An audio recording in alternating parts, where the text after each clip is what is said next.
Hey guys, Friday, the 16th of September. And last time I was wishing mom a happy birthday. And last night I actually got to come in here and personally do the same. I'm in Missouri. She moved out here. As you can tell, I'm in my office out here.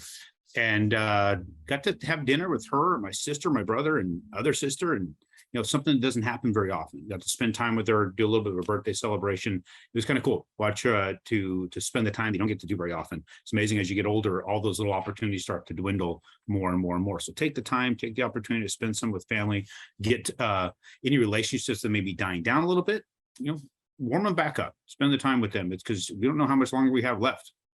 It's crazy how fast life is going by. So what we're chatting about today, something that we're running into a lot. We're getting a lot of clients calling us saying, hey, are you guys selling my information?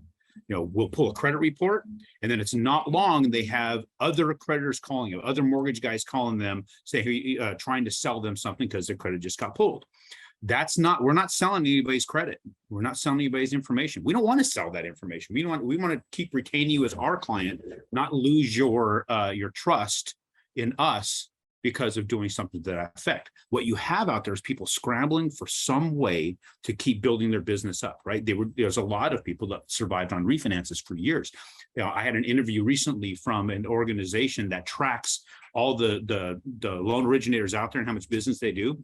They said that I was the number one in Arizona, and of course ranked in the top 20 in the United States of 1.4 million loan originators, which is amazing to me. But after that interview, and I talked about my business, I deal mostly with investors, I deal in a lot of purchase. I getting texts from people, other loan originators saying, hey, I've been doing this 20 years. How do I start a purchase business?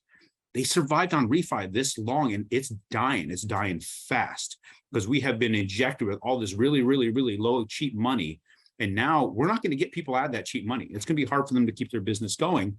They're asking me for help on how to do that. All I can tell them is you got to just build a relationship, and you need to start that 20 years ago. Unfortunately, you just got to get out there and start shaking your ass like you're late on rent is the best advice I can give them.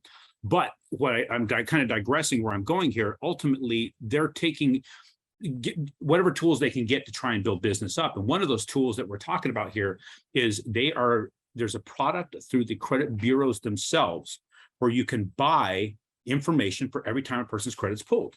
So there's organizations out there purchasing this. So that's what's happening. So think about who you're dealing with when you start getting offers from them.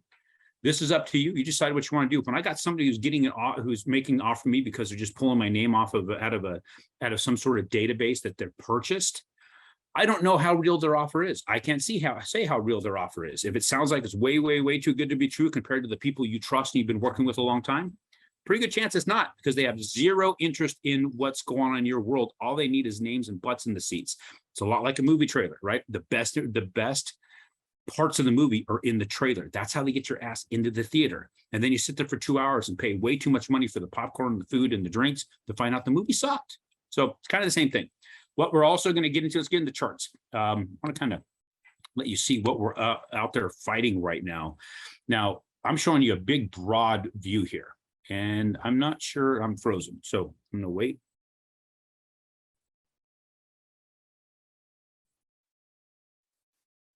Okay, so showing you a broad view. Sorry for the jump cut because thing froze.